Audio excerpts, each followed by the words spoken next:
Saudi সরকার ২০২৬ সালের হজ চুক্তির deadline ঘোষণা করেছে। আগামী ১২ অক্টোবর হজ চুক্তি স্বাক্ষরিত হবে এবং ২০২৬ সালের ১৮ এপ্রিল থেকে বাংলাদেশ থেকে হজযাত্রীর প্রথম ফ্লাইট শুরু হবে বলে জানিয়েছেন ধর্ম বিষয়ক উপদেষ্টা। সম্প্রতি হজ এজেন্সিজ অ্যাসোসিয়েশন অব বাংলাদেশের সঙ্গে এক যৌথ বৈঠকে এই ঘোষণা দেওয়া হয়। এ সময় তিনি আরও জানান, যেসব ট্রাভেল এজেন্সি চলতি হজে অনিয়মের সঙ্গে জড়িত ছিল তাদের বিরুদ্ধে কঠোর ব্যবস্থা নেওয়া হবে। এদিকে হজ শেষে মিনা থেকে ফেরার পথে হারিয়ে যাওয়া ৫ বাংলাদেশি হাজির মধ্যে ৪ জনকে শনাক্ত করা হয়েছে। এমডি নুরুল ইসলাম মণ্ডল, এমডি হাফিজুর রহমান ও খন্দকার হুমায়ুন কবিরকে জীবিত অবস্থায় উদ্ধার করা হয়। আর এটিএম খায়রুল মণ্ডলকে স্থানীয় এক হাসপাতালে মৃত অবস্থায় শনাক্ত করা হয়েছে। এখনও নিখোঁজ রয়েছেন এমডি আব্দুল আজিজ নামক একজন।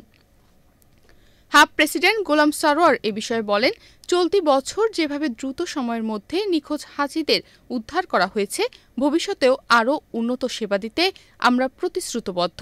আমরা যে এই বছর ২০২৫ সালে যে হজ, আমরা হাব এবং আমাদের ধর্ম মন্ত্রণালয় এবং সিভিল এভিয়েশন মন্ত্রণালয় মিলে আমরা ঐক্যবদ্ধভাবে এই যে হজটা আমরা উপহার দিয়েছি, এটা এই ৪০ বছরের এটা সবচেয়ে ফ্যান্টাস্টিক হজ।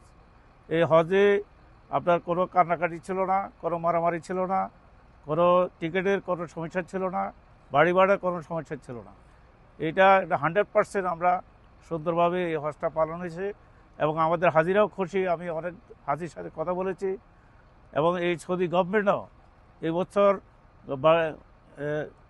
আপনার এই গাড়ি নিয়ে খাওয়া নিয়ে কিছু খাওয়ার ব্যাপারে কিছুটা সমস্যা ছিল, কিছু আপনার মহল্লায়, কিন্তু ম্যাক্সিমাম মহল্লায় এবার খাওয়া এবং গাড়ির ব্যাপারে কোনো সমস্যা হয় নাই। সুন্দরভাবে আমরা মিনা, আরাফা, মুজদালেফা, জামারা দিয়ে আমরা মক্কা চলে আসতে পেরেছি গাড়ি দিয়ে।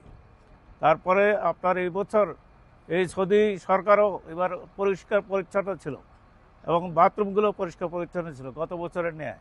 এই জন্য আমরা চাচ্ছি যে আগামী বছরও এর থেকেও আরও ভালোভাবে যেন হজটা সম্পন্ন হয়, সে ব্যাপারে আমরা মন্ত্রণালয়ের সাথে কথা বলে আমরা একটা ঐক্যবদ্ধভাবে আগামী ২৬ সালে হজটা যেন সুন্দরভাবে হয় সেই চেষ্টা অব্যাহত রাখে।